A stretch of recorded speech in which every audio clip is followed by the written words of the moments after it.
Have you ever wondered what the last hour on death row looks like? It's a question that might send chills down your spine, yet it's a reality that some individuals face. The topic of death row and capital punishment is one fraught with controversy, a debate that rages on across the globe. In some parts of the world, the death penalty is seen as a necessary deterrent for heinous crimes, while in others, it is viewed as an inhumane practice that should be abolished.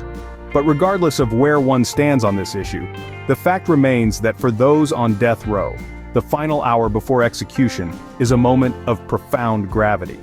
This hour is a countdown unlike any other, filled with a wide range of emotions and actions that most of us can only imagine. So, let's delve into the details, minute by minute, of what the last hour on death row might look like. Starting from the 60th minute, the preparation begins. This is the moment when the clock starts ticking, the countdown to the inevitable. The prisoner is informed of their impending execution, a moment that carries a weight that's hard to comprehend. It's a stark, cold reality that's presented with no frills, no sugarcoating. Imagine the psychological impact this has. The news, although anticipated, triggers a cascade of emotions: fear, regret, anger, even relief for some. It's a cocktail of feelings that can't be categorized or labeled. The mind races, thoughts tumble over one another. Some prisoners might retreat into themselves, a form of self-preservation, while others might become more vocal, releasing their pent-up feelings. It's a time of introspection, of reckoning. The past is reviewed, the present is lived in hyper-awareness, and the future, well, the future is a looming finality. As the clock continues to tick, the reality of the situation starts to set in. With about 50 minutes left, the last meal is served. This tradition is as old as the concept of capital punishment itself, providing a moment of humanity and comfort in an otherwise bleak scenario. No two meals are alike, as each reflects the personal tastes, memories, and perhaps even the sense of humor of the individual facing their final hour. The significance of the last meal is powerful. It represents the final opportunity for self-expression, the last taste of freedom and choice. It's a poignant reminder of our common humanity, even in the face of the most severe punishment. Unusual requests have ranged from a single olive to a buffet of fast food. Some have requested meals that reminded them of happier times, while others have asked for dishes they'd never before tasted. Some have even declined the meal altogether, choosing instead to face their fate on an empty stomach. As they finish their meal, the countdown continues. Around the 40-minute mark, the final cleanse takes place. This isn't just a physical cleanse, it's a spiritual one too. It's a moment of profound introspection, a moment when the condemned confronts the reality of their approaching end. In many cases, a religious figure plays a pivotal role during this time. They offer spiritual guidance and comfort, helping the individual navigate through the turbulence of their emotions. The presence of these figures can serve as a beacon of light in the darkness, a source of solace in the face of the inevitable. This final cleanse is also about making peace with the past and the present. It's about finding a sense of closure, however fleeting it may be.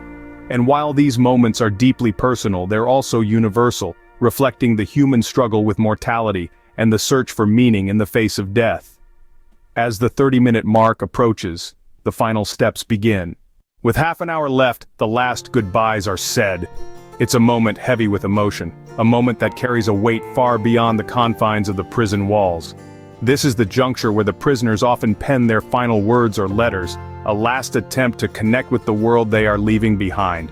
These missives are often filled with regret, remorse, love, and sometimes a plea for understanding.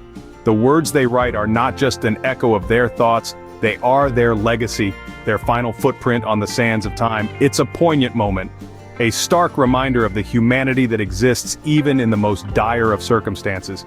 The farewell is not just for the prisoner but for those left behind as well. It's a catharsis, a closure, a way to make sense of the senseless. And as the clock ticks relentlessly forward, these farewells bring an end to one chapter, opening the door to the next. With the goodbyes said, the final march begins. The final 20 minutes start with the walk to the execution chamber. It's not a walk like any other. This journey, short in distance but immeasurably long in emotional weight, marks the final stages of a prisoner's time on death row. The atmosphere is palpable. The guards, hardened by their profession, maintain stoic faces. Yet, their eyes betray a silent understanding of the gravity of what's about to transpire. The walk is conducted in a stern silence, punctuated only by the echoes of heavy boots on cold, hard floors. The prisoner, meanwhile, might react differently. Some walk with a resigned acceptance, others with defiance, and a few with a sorrowful regret. Each step they take is a stark reminder of the impending end. For them, every heartbeat, every breath becomes a precious commodity, ticking away with the relentless march of time, and then the walk ends. As they enter the execution chamber, the final 10 minutes begin. The final 10 minutes are the most intense. With the clock ticking, the air palpable with tension, the inmate is led into the execution chamber. This room, sterile and ominous, is where the final act will play out. The prison staff now begin the process of securing the prisoner. He is led to the gurney, a stark reminder of the gravity of the situation. His hands and feet are strapped down, and care is taken to ensure that he cannot move. Despite the grim task at hand, the staff conduct their duties with a professional calm, their faces masks of stoicism. Now comes the time for the administration of the lethal injection. A qualified medical professional steps forward, the syringe in their hand a chilling symbol of finality. The needle is inserted into a vein, and the sequence of drugs begins to flow. There's an eerie silence in the room, only broken by the soft hum of the medical equipment. The first drug is a sedative, designed to calm the prisoner and render him unconscious. The second drug paralyzes the muscles, including those required for breathing. The final drug stops the heart. It's a process that's clinical, calculated, and chillingly efficient. Throughout this, those present in the room watch on.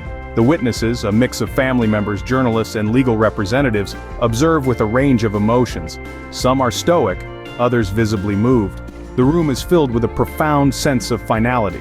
As the drugs take effect, the prisoner's breathing slows, then stops. The medical professional checks for a pulse and, finding none, pronounces the time of death. A heavy silence descales upon the room. The final chapter has been written. As the final seconds tick away, the prisoner's life comes to an end.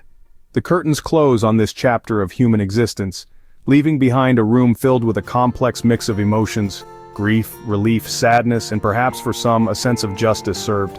It's a grim reality, but this is what the last hour on death row can look like. Over the course of the last hour, we've journeyed through the countdown that no one wishes to experience.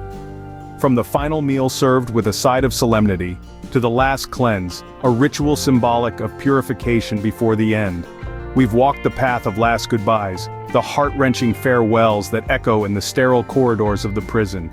The walk, that final journey, fraught with emotions, leading to the final 10 minutes, where time seems to distort and every second weighs heavier than the one before. This process, this last hour, is a stark reminder of our mortality. It's a raw and unfiltered look into the end of a life through the lens of our justice system. It's a process that carries a heavy moral and ethical weight, one that continues to spark debate and introspection across the globe. The death penalty as a form of punishment has been a topic of contention for centuries. It's a practice that underscores the delicate balance between justice and humanity.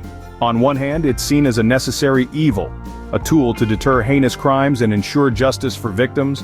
On the other hand, it's viewed as an inhumane practice, one that disregards the possibility of reform and rehabilitation.